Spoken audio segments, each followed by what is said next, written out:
edukasyon ay ang susi sa tagumpay. Ito kasi ang daan para makuha natin ang ating minimithing propesyon sa buhay. Si Ines Gregorio, nakapagtapos ng pag-aaral, subalit mas pinili niyang mag-volunteer sa barangay para makatulong sa kanyang kapwa. For the past 4 years, ako po ay volunteer sa daycare worker.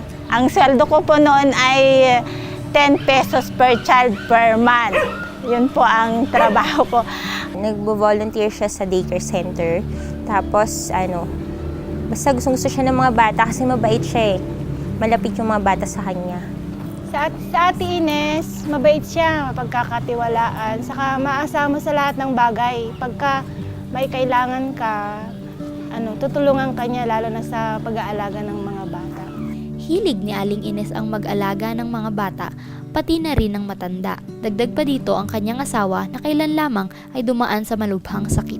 Tumutulong siya na hindi siya nagangad ng kapalit.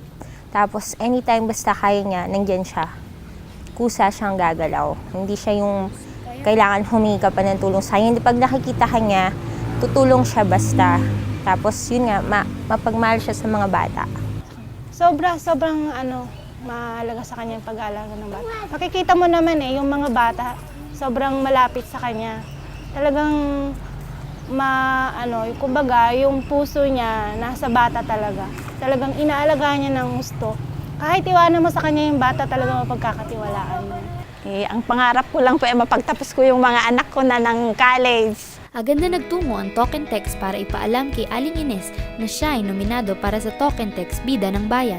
Nung tinawag po ako ng mister ko, bakit? Anong kailangan po nila sa akin? Punta ka raw, sabi ni Ma'am Jen, yung sekretary po ng barangay.